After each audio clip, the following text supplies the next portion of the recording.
Hello, good morning. Welcome to JoyNews Desk. We're coming to you live from our studios in Kokomlemle. Coming up this morning, it's been 5 months, 17 days, and the renal dialysis unit of Ghana's foremost teaching hospital remains shut, despite the Minister of Health's directive 6 days ago for an immediate reopening of the facility. Already 19 persons have lost their lives as a result, while the hopes of frustrated patients continue to wane.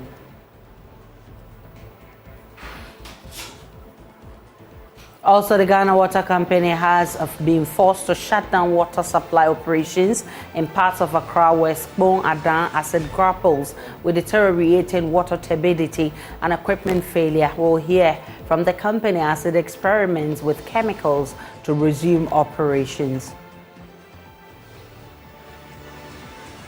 And in our story of hope, the tale of two brothers, Stephen and Cephas Loli, who are leveraging on engineering and innovation to bring relief to an entire community, despite dropping out of school at primary 5 and JHS 2 due to financial constraints. We believe it is just a gift from God. We see a lot of the designs in our sleep and manufacture them. Also, fate of 18-year-old boy hangs in the balance as severe pain in his waist forces him out of school for over 2 years. More as he appeals for support to raise 100,000 cedis to undergo surgery so he can return to school. My name is Aisha Ibrahim. We'll bring you details after this break.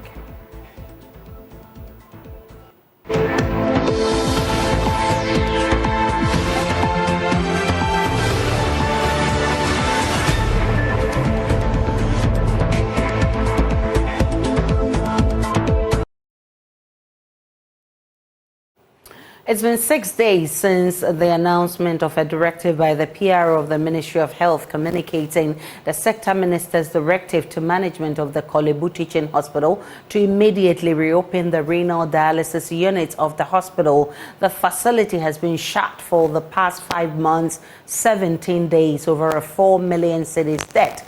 Workers at the facility who spoke to JoyNews on condition of anonymity say there has not been any official communication from management directing them to accept outpatients. We'll be speaking with KorleBu, but listen to a number of people lamenting over the issue on the Super Morning Show this morning.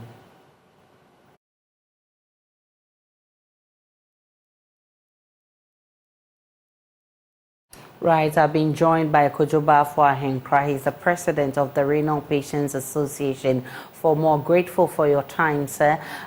Since the last time we spoke, has there been any improvement in the situation? Yeah, thank you very much. Yes, now the unit has officially called us that we should do our labs and bring it. Starting from tomorrow, they'll be calling us to come and have our session. So we have now got an official communique from the unit telling us that we should do our labs and bring them to them for them to check it. Because, you know, it's been like 5 months now and we'll be going to other places. So they are not sure of our status as of now. So they really want to find out from us how we are doing so that we can start having our sessions at the unit. So that is the communication we have from the unit as of now. And we're hearing that the place will be officially open today. Do you, aside you being told to do your lab test, have you been told or invited that the place will be open today? Like I said, the place got open yesterday. The place got open yesterday. Okay. They are still working. But we since it's been 5 months and above, they want us to do the lab. So now we have to do our labs quickly so that we can go and start have our session there. So the place being, it was open yesterday. I had a call from the unit that the unit was open yesterday, but I have to get my lab. But the call came in a bit late. That was around 3 o'clock, which I couldn't do my lab. So I'm on my way to KorleBu to do my labs so that maybe my next session that will be on Friday, I can go and do it there. And has the cost changed, or does it remain same cost, 300 and I think 70 that was being charged before it was closed?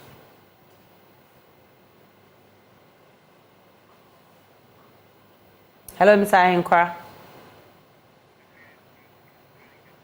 Okay, there seems to be a problem with connection. Definitely, we'll try and get Mr. Ahenkra back. He's the president of the Renal Patients Association. Mr. Ahenkra, I wanted you to clarify for me how much you are to pay for this session you'll be going for tomorrow. Is this same amount as was being charged before the place was closed? We are.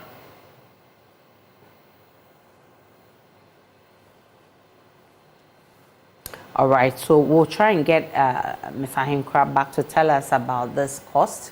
Of course, we are trying to get the officials at KorleBu to also tell us if the 4 million has been paid, so that we know we are reopening the place and not go back to the dark days. So these are things we'll be getting on this bulletin. Do we have Mr. Kojoba for Ahenkra back?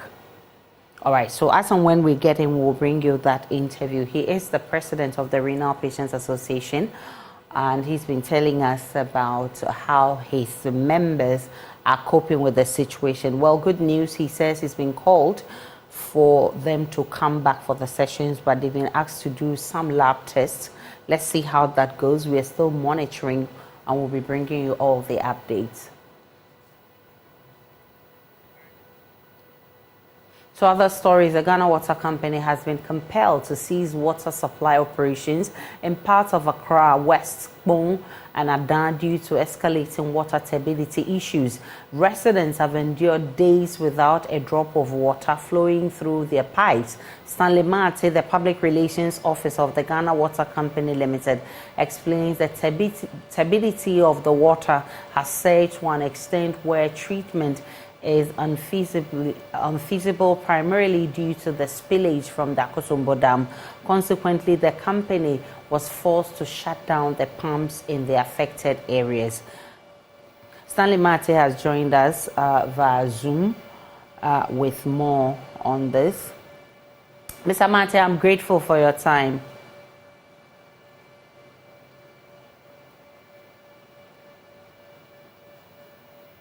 Hello, Mr. Mate.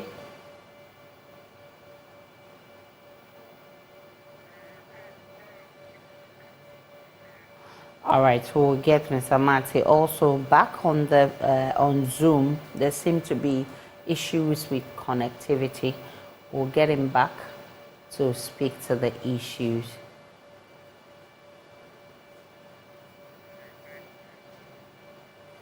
Imagine dropping out of school at primary 5 and JHS 2 due to financial constraints, but still able to lift the burden of others through engineering and innovation. That's the story of Stephen and Cephas, who are leveraging on their talent to bring relief to an entire community. The two lowly brothers who hail from Sokpe in the South Tong district of the Volta region are beyond their personal challenges and educational background, manufactured a car and a corn shelling machine to help farmers in their community. My colleague James Savage tells the story in the following report, narrated by Maniesi Thompson.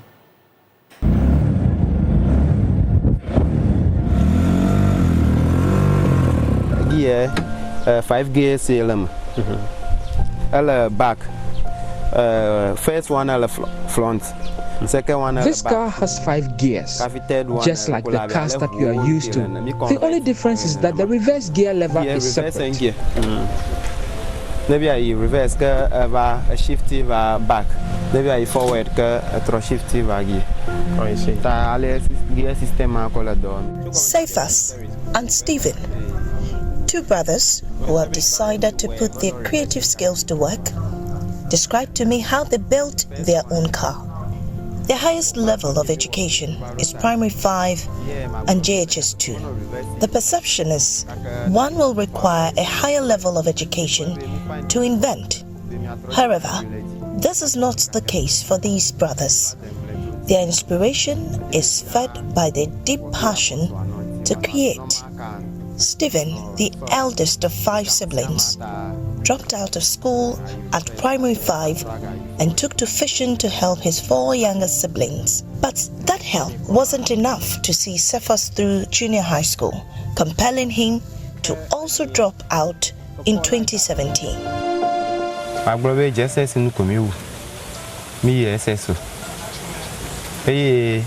We only completed junior high school.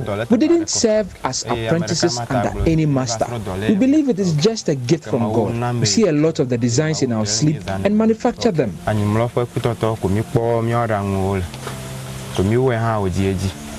But this plot did not prevent them from dreaming. Dreams that traveled beyond the classroom. The Lowly brothers decided to nurture their engineering talent. Cephas tells me how it all started.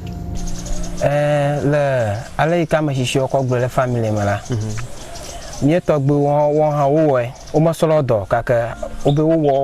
were told our grandparents didn't do any apprenticeship, but yet they were able to construct canoes and repair a range of machines.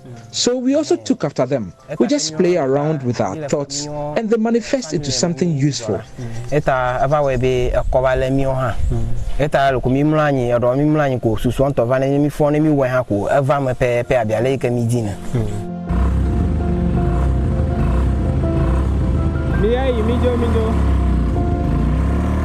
Now the fruits of their ingenuity are beginning to take shape. They have already manufactured a car, a corn shelling machine, a fishing outboard motor, and a host of others. Iron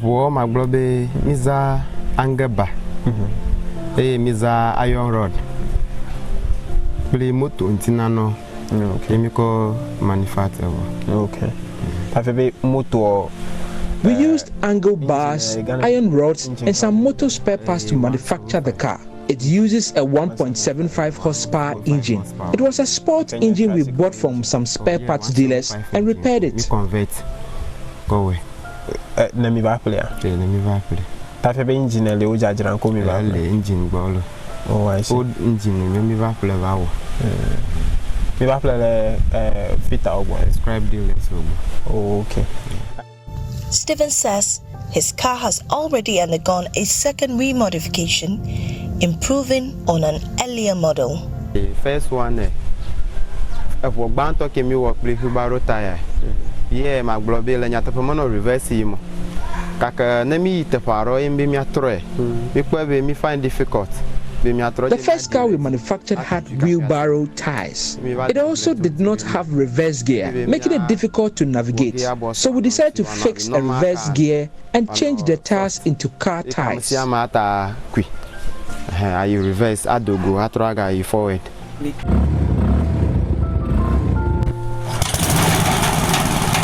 Growing up in a farming community with several challenges, the two Lowly brothers decided to use their creations to bring some relief to farmers.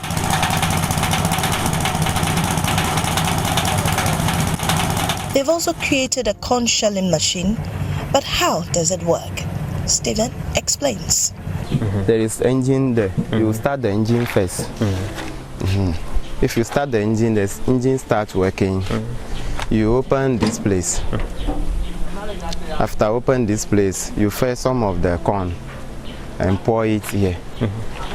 After pouring it, you close it. Okay. If you close it, you pull.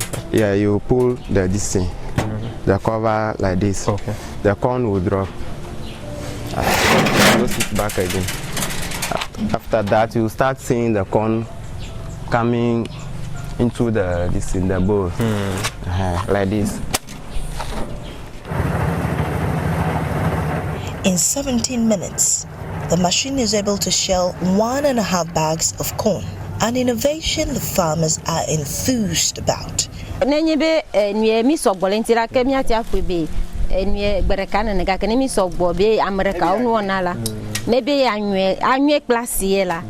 We can use a whole day to beat and shell this amount of corn manually if we're many. 1 to 3 people can take 3 days to shell with the hand. The machine has come to help. It has lessened our burden. 2 days. Machine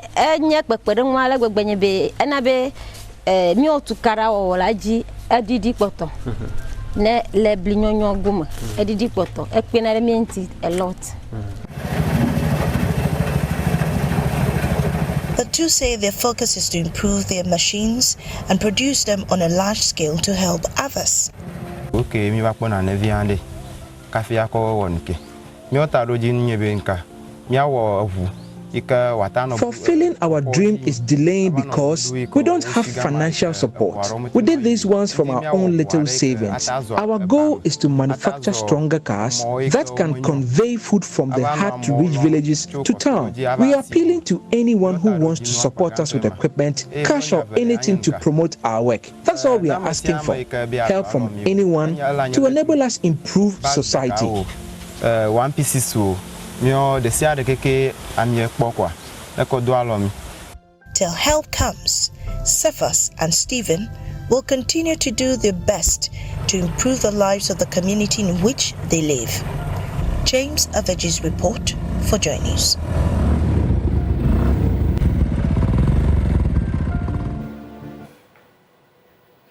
Let's go back to our earlier story where the Ghana Water Company has been compelled to cease water supply operation in parts of Accra West, and Adan due to escalating water turbidity issues.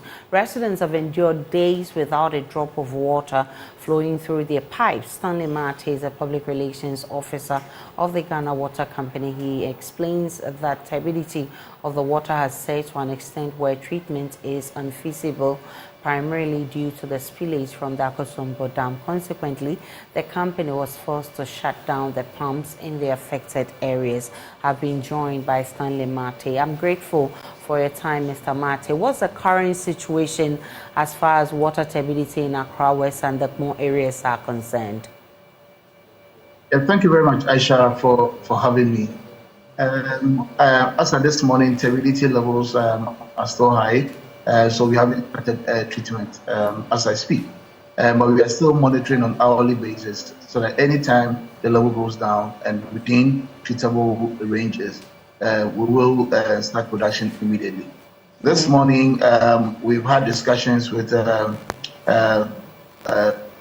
opinion leaders within the communities, and we are seeing how best we can send water tankers to, especially to the hospitals and then the schools. So we are managing the situation. Everything is under control, and we hope that things go well, Aisha.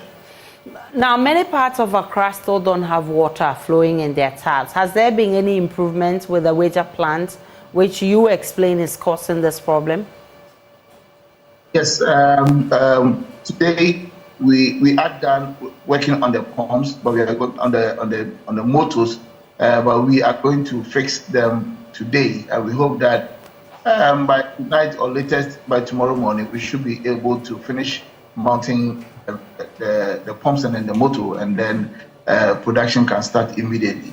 But like I keep saying, there's water within that area, except the volume is not much, and demand is currently very high, and that is what is causing the challenges within the area.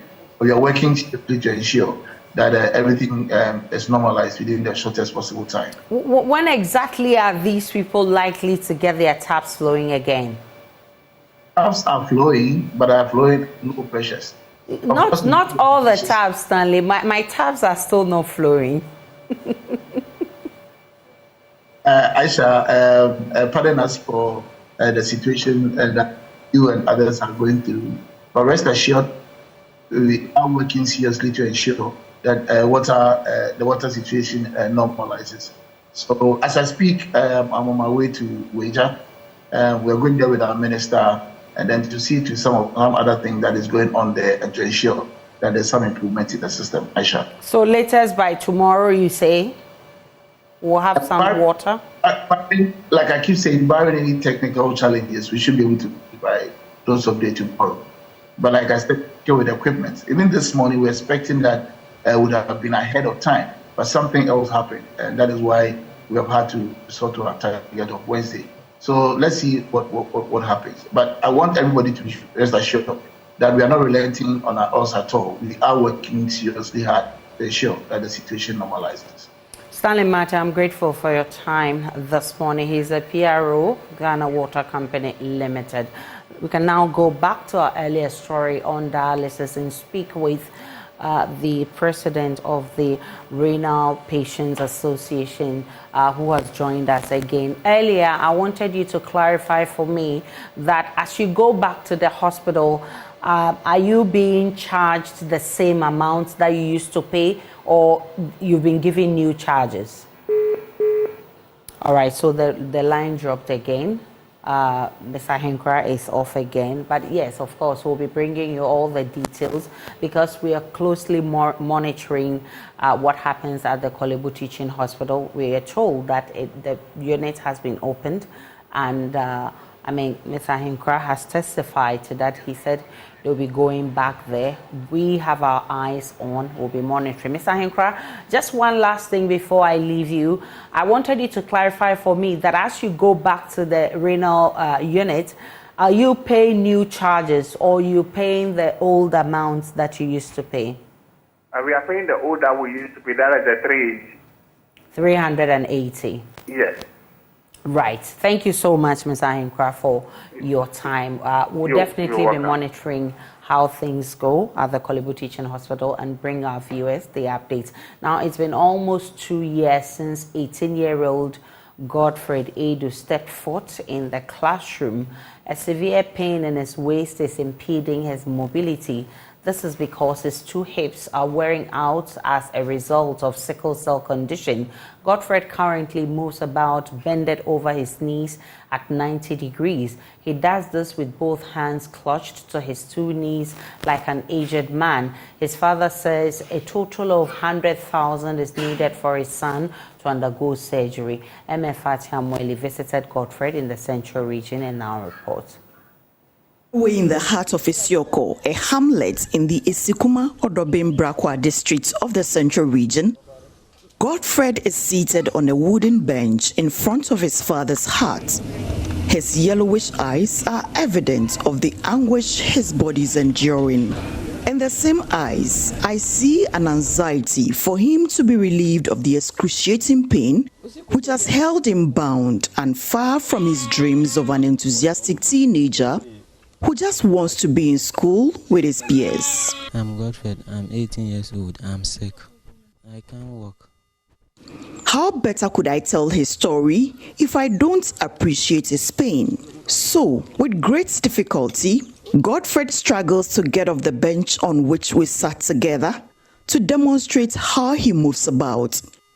Firmly holding onto his two knees with both hands to support his posture, he manages a few steps to reach the drying line to pick up some clothes into the room. But when and how did he get here? I'm in school and I get some pains in my waist, and I call my father to come and take me from school to hospital. And I come home and I can't walk again. His father, Joseph Edu, a farmer, told me Godfred was diagnosed of sickle cell after seeing the doctor 2 years ago. Both hips are wearing out and cannot support him to stand straight as before. He keeps bending over as a result. Mr. Edu said Godfred's condition is worsening by the day because of the family's inability to raise 100,000 Ghana cedis for him to undergo surgery. They transfer us to Koforidua to make surgery. So when we went there, the cost is very high. So we can't do the surgery. So unless the people help us to do the surgery. How much is the cost of the surgery? What did the hospital tell you? The doctor said they will do both sides, both sides. So one side is 500 million. So both sides is 1 billion. Godfred was informed too at Ejumaku Mando SHS when he fell sick. He wants to become a medical doctor in future. They should help me to get money to help to do surgery to help myself to walk. He currently lives on a prayer for that intervention to enable him undergo the life-saving surgery. Amafa Ewenam Atiamwa Eli. For Joy News, it's your call. Former President John Dramani Mahama and 2024 flag bearer of the National Democratic Congress is this morning meeting the members of the Trade Union Congress. The meeting is to give him first-hand information on the union's challenges and how that can fit into his plans going into the 2024 elections. My colleague Samuel Mbura has been following this for us. He will be joining us soon with details from that meeting. As and when we get him and also get the 2024 flag bearer of the NDC speaking, we'll bring you that excerpts of that meeting. And as we wait for that, let's talk about okay, so we'll be going there. As you can see on your screens, you can see that the meeting is ongoing. You can see Dr. Ban, who is the chairman of the TUC, addressing his members. We'll be getting more from that meeting when we get the former president speaking. Right now, let's get on to other stories. The St. Luke's Hospital in Apam has been giving medical supplies from civil society organization Check Right as part of efforts to strengthen its commitment to providing quality and accessible health care. The donation will support the hospital's ongoing rebranding efforts and its mission to deliver high-quality healthcare services to the public. There's more in this report.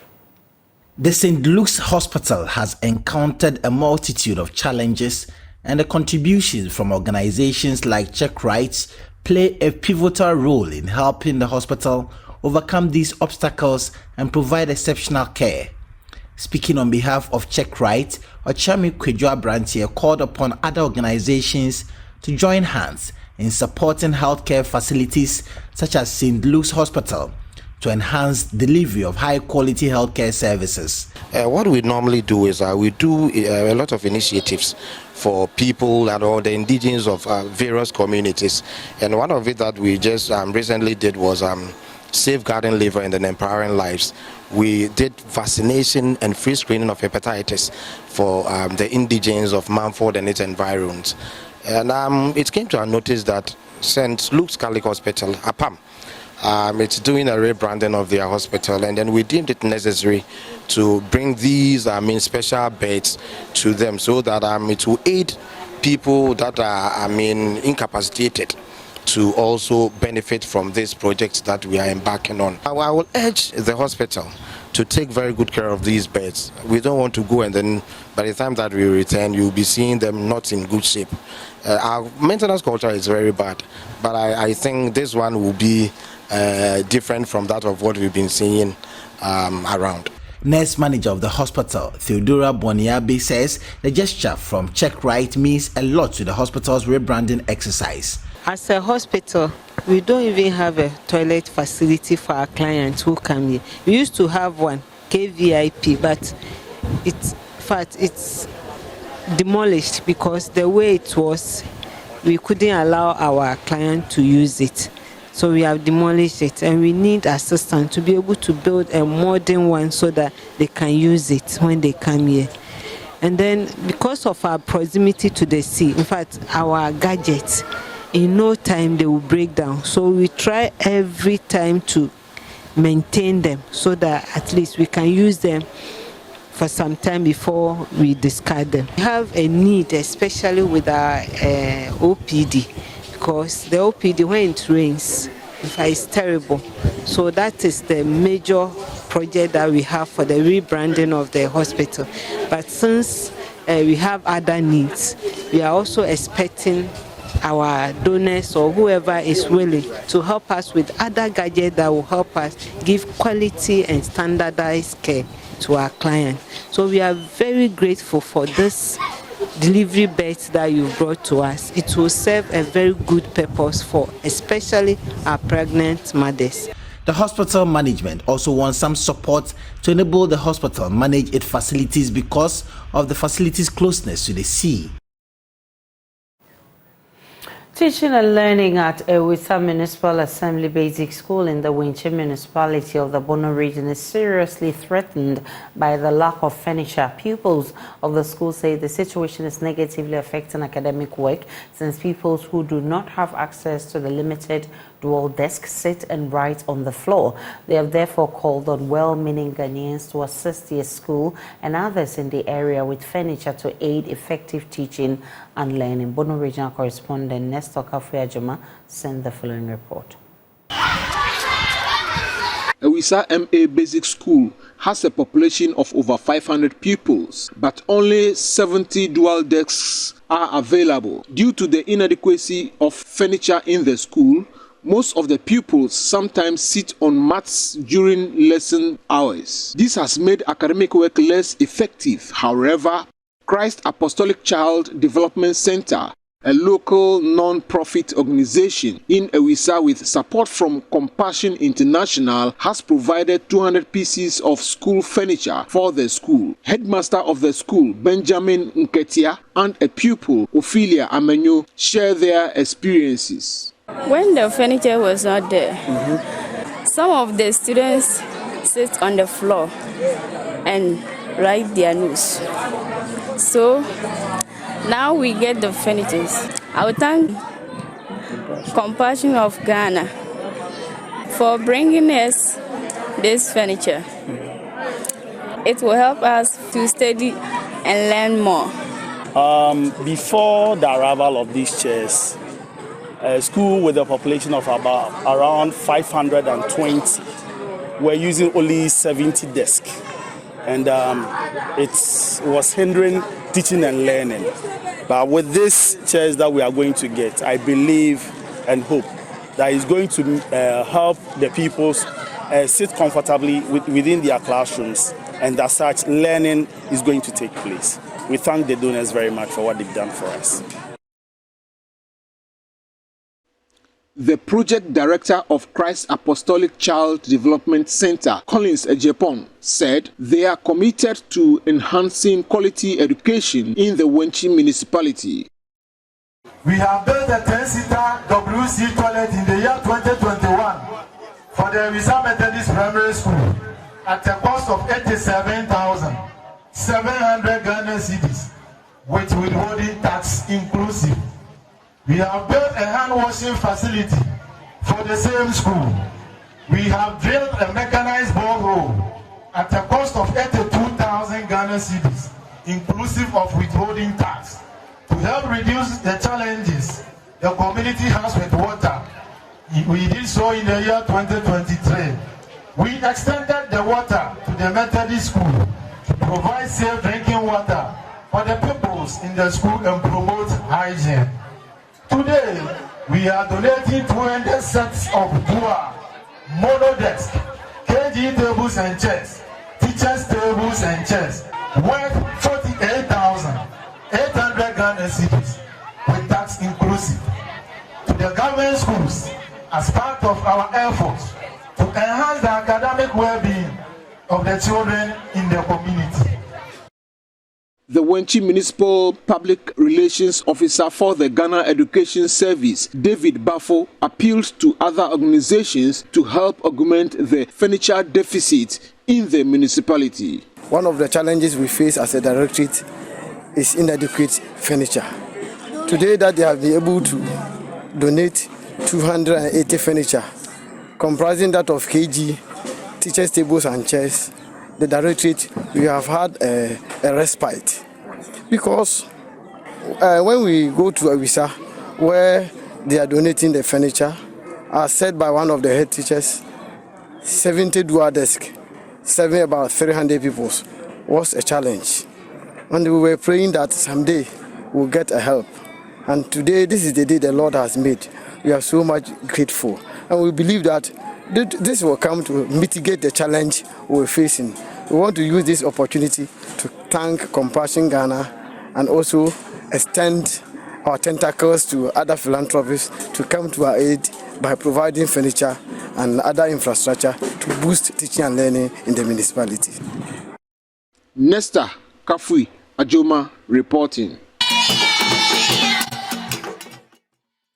Renowned business management consultant and chief executive officer of Ishmael Yamson and Associates, Dr. Ishmael Yamson, says that Ghana is left bankrupt when the tenure of almost every leader expires. According to him, corruption in Ghana has reached a crescendo and is growing by the day. Speaking on a yet-to-be-aired episode of PM Express, Dr. Yamson condemned the incidents of vote buying that allegedly took place at the just-ended presidential primaries of the governing NPP.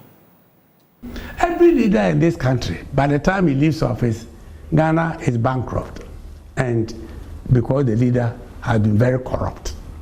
And I'm not afraid to talk about this because it's the reality. And unless we accept as a people that helping people to buy our votes is not the way to change Ghana, it will not change this country. This country, for as long as we have leaders who have come into office indebted to people and they have to pay them back, Evans, I'm sorry. But I'm painting too bleak a picture. No, we'll come to the positives. Reality. We'll come to the positives because I know you have thoughts on what that leader should be. Yeah. That is where the inspiration is. But let's count backwards. At least you've given us a sense that it's possible to have the leaders. Yes. You mentioned Nkrumah, you mentioned Nels. Let's count backwards. What about this current leader, Nana Dankwa Akufo-Addo? How has he fared? No, but marking him with the same scheme. Oh, if I mark him with the same scheme, probably be 4 out of 10. That's a fail. Oh yes, because you see, even if you yourself as an individual, you have not dipped your hands into the state coffers, what about all your leaders, your followers, and what have you done about them, right? My greatest disappointment was recently we had a case about a minister who had so much money in her home. Sanitation minister. Yes, and the president said that he hoped her integrity will be proven in the end. Why would the president even get involved in this when there are state agencies which are handling the matter? You understand? Because if you, our leader, you say you trust the person, and then you expect the people following you to go and say the person cannot be trusted, it's not possible. So I don't think that he has been able to stamp down corruption in this country. He hasn't. Because if he has, then all the scandals that come up day after day after day after day, why hasn't he taken firm action to deal with all those things and stop them? Why isn't any of his people who have been found culpable not in jail? We'll take a break on JoyNews desk. When we return, we'll bring you more.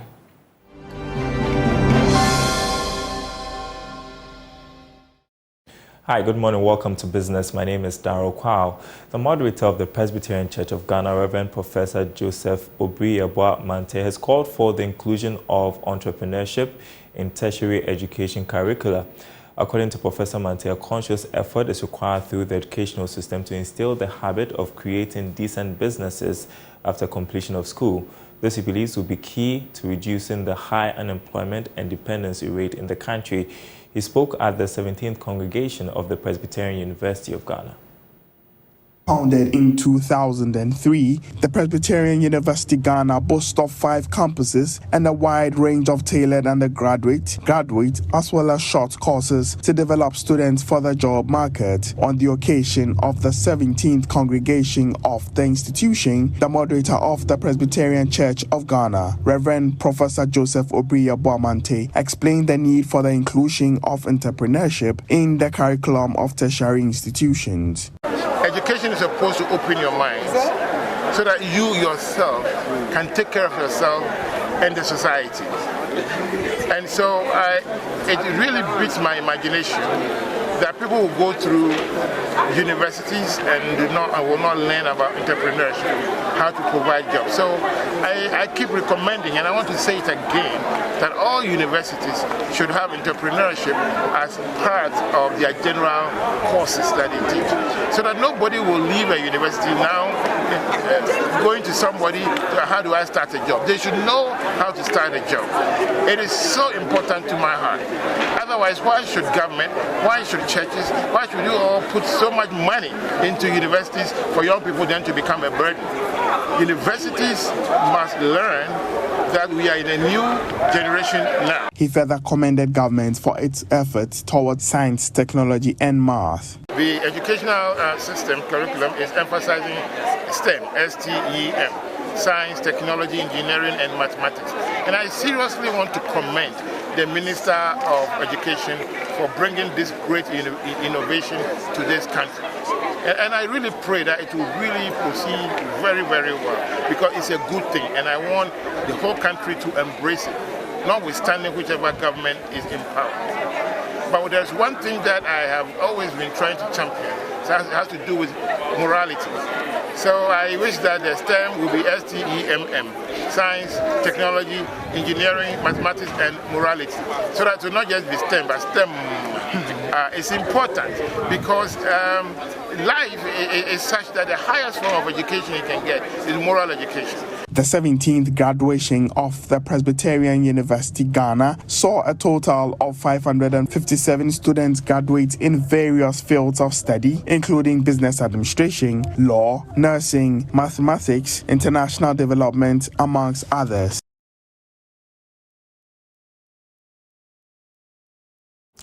Now, the Young Investor Network has expressed its commitment to improving financial literacy among high school students. According to its executive director in charge of projects and programs, Kwe Mensah, organizing the capital market quiz competition among senior high schools will be crucial in building good knowledge of financial markets among the youth. He spoke to Joy Business at a ceremony to seed competing schools for the semi-final contest. Capital Market Quiz competition is jointly organized by the Young Investors Network and the Ghana Stock Exchange. The competition, which has been in existence for 10 years, is aimed at promoting financial literacy among high school students. The semi-final of this year's competition will see 16 senior high schools lock horns in 4 competitions for the final 4. Kwe Mensah is the executive director of projects and programs at the Young Investors Network. We've been touring the various regions. We started this quiz in only Greater Accra. We've been doing it for some time, and the Ghana Stock Exchange is that why can't we go to other regions? So we have 5 regions that we visited, and we've impacted over 10,000 students already, and through our national financial education programs. And the capital market quiz is part of the program. So we've done the primaries where some students won, and in other regions. So today we are here, we've balloted for the semi-finals, and we have 16 schools go to compete for the semi-finals.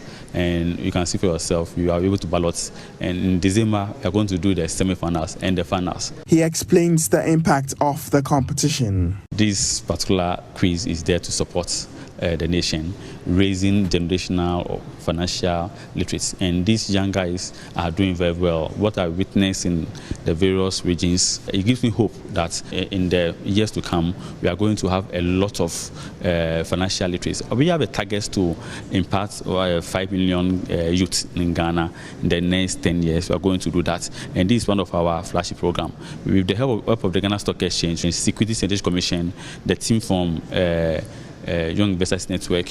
We also have the Central Securities Depository, UMB, IC, and the rest. They have been supporting this. Rita Boatema, a tutor at the Presbyterian Senior Technical High School, Ebri, had this to say. It's very important because it's exposing my students to the financial markets and then the ways of financial planning and then investing as well. So they are being exposed to the practical aspects of the financial market, which includes the stock exchange and then the others.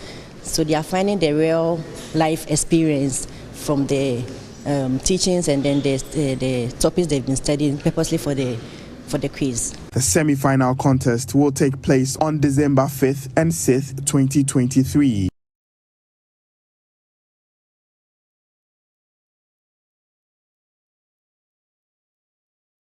And that's it for this segment. The news continues after this break.